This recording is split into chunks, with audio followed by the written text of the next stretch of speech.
C'est l'heure de votre journal sur Radio No, présenté par Maël Manomba.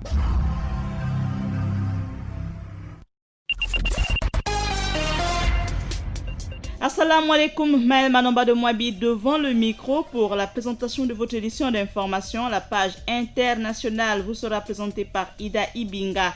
Minta Paturel est à la réalisation. Voici les titres. Yvon Patrick Robonguera est officiellement le nouveau maire de la commune d'Akanda.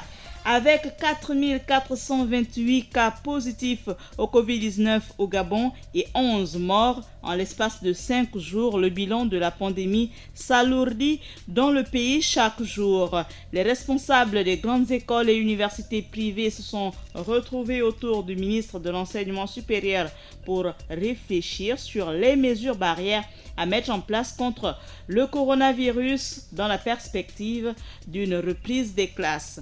On développe les titres derrière la transition. C'est ce lundi que la mairie de la commune d'Akanda a investi à la tête de son institution l'ancien ingénieur commercial qui a fait ses armes dans plusieurs grandes entreprises européennes. Yvon Patrick Robonguera est le nouveau maire d'Akanda avec 47 inscrits sur un suffrage exprimé de 36 et 11 abstentions. Il a accédé à la tête de la commune d'Akanda avec 35 voix contre une abstention. Une semaine de pic historique au Gabon alors que le pays multiplie les stratégies et communique de façon limpide et régulière pour freiner la propagation du coronavirus. La Covid-19 a coûté la vie à 11 patients en 5 jours. C'est le lourd bilan de ces 5 derniers jours annoncé par les autorités sanitaires. Une courbe de mortalité qui a fait un nouveau bond cette semaine et touche plusieurs structures sanitaires du pays. Un bilan qui est établi à ce jour à 4428 cas contaminés et 1750 guérisons enregistrées. Adopté par l'Assemblée générale des Nations unies le 21 décembre 2010, la communauté internationale a célébré ce 22 juin la 10e journée internationale des veuves pour de nombreuses femmes dans le monde, en particulier dans les pays en développement. La perte d'un époux est amplifiée par un combat de longue haleine pour subvenir à leurs besoins fondamentaux, pour faire respecter leurs droits humains et leur dignité. Au Gabon, ces festivités ont été marquées par l'organisation d'une conférence virtuelle sur le thème « Droits des femmes, droits des veuves, quelle situation en Afrique en 2020 ?» organisée par la Fondation Sylvia Bongo Ondimba. Ce rendez-vous virtuel a vu la participation des experts du Cameroun, du Gabon et de l'Ouganda. Le ministre de l'Enseignement supérieur Mukani Iwangu face aux responsables des grandes écoles et universités. C'était à Essassa, c'est sur la Nationale 1. Et le but de cette rencontre était de connaître les besoins des patrons des universités et grandes écoles privées en matière de dispositions sanitaires pour mieux lutter contre la COVID-19. La semaine prochaine, chaque établissement livrera au ministre sa contribution qui permettra de garantir une meilleure sécurité des étudiants, des enseignants, du personnel administratif de son établissement. Avant d'inviter Ida Ibinga pour nous dérouler l'actualité à l'international, on revient sur la célébration de la fête des pères. C'était le week-end dernier. La première dame, Sylvia Bongo Ondimba, a souhaité sur sa page Facebook une meilleure fête des pères à son époux, le président Ali Bongo Ondimba, pour l'attention qu'il porte à leur progéniture. Après un tour du monde de l'actualité, on commence sur le continent noir. Laurent Gbagbo et Charles Blé Goudé, de nouveau devant la CPI. Du côté de l'Asie, la Chine poursuit sa course au vaccin contre le coronavirus. On parlera aussi des négociations diplomatiques sous tension entre l'Union européenne et la Chine. Et en Amérique du Sud, nous parlerons des élections présidentielles en Bolivie prévues pour le 6 septembre prochain. Ida, assalamu alaikum. Wa alaikum salam, Maël. Voici le développement des titres.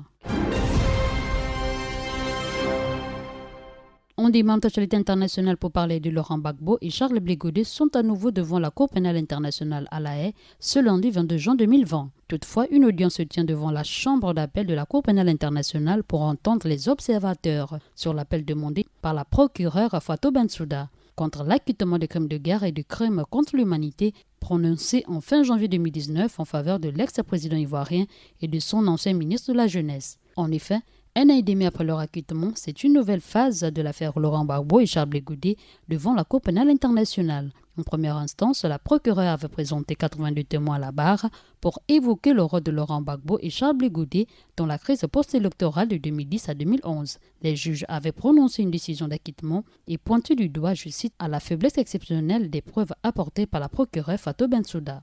Le but est de voir si on peut vraiment valider cet acquittement ou bien s'il faut refaire ce procès pour que la procureure soit invitée à représenter les éléments de preuve, a expliqué Fadi El Abdallah, le porte-parole de la Cour pénale internationale.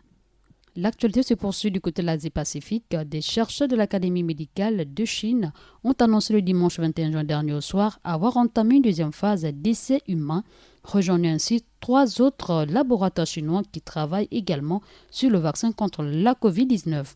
Pour l'instant, difficile d'aller plus loin localement, le pays de Xi Jinping ne dispose pas suffisamment de cas pour passer à des tests à grande échelle, même à Pékin où la récente flambée épidémique est sous contrôle selon les autorités sanitaires. En outre, 5 vaccins contre le coronavirus sont en cours d'essais cliniques en Chine sur une douzaine dans le monde. 3 d'entre eux ont terminé leurs essais de phase 2. Selon le ministère chinois des Sciences et des Technologies, ce devait être aussi le cas bientôt pour le vaccin mis au point par l'Institut de biologie médicale de l'Académie chinoise des sciences médicales. Cette dernière, après avoir terminé la phase 1, auprès de 200 volontaires, a commencé le week-end dernier des tests sur les doses à prescrire. L'actualité, c'est aussi les dirigeants de l'Union européenne et ceux de la Chine qui se retrouvent pour le 22e sommet de l'Union européenne-Chine en visioconférence coronavirus oblige. Notons que la discussion qui était initialement destinée à préparer un sommet spécial en Allemagne en septembre prochain, depuis annulée officiellement pour cause de pandémie, le rendez-vous arrive au moment où, après la crise sanitaire, les Européens veulent défendre une approche plus exigeante vis-à-vis de Pékin. Rappelons que Xi Jinping, en personne et ses ministres, feront face pour la première fois à la nouvelle équipe de la Commission européenne. Soulignons que le grand sommet de l'Union européenne-Chine, prévu initialement au printemps en Allemagne, doit être un immense temps fort des relations entre les deux régions qui fêtent cette année aussi le 45e anniversaire de leurs relations.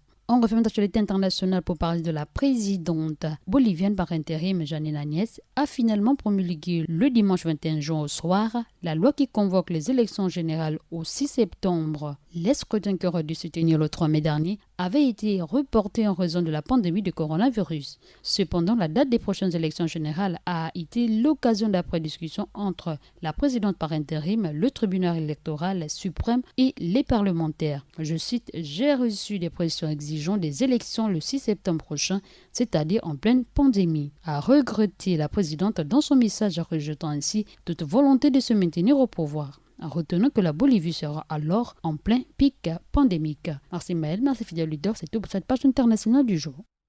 Dibot Ida Ibinga pour toutes ces informations, Akiba Minsa Paturel pour avoir assuré la mise en onde de votre édition d'information que vous pouvez retrouver en ligne via notre lien sur notre page Facebook et bien sûr donc sur notre chaîne YouTube, sans oublier nos diffusions sur la 95 FM à 16h, à 20h, à 23h et à 8h. Maël Manamba de Mouabi devant le micro. Assalamu alaikum et bon confort d'écoute. Radio Nour, il est 16h.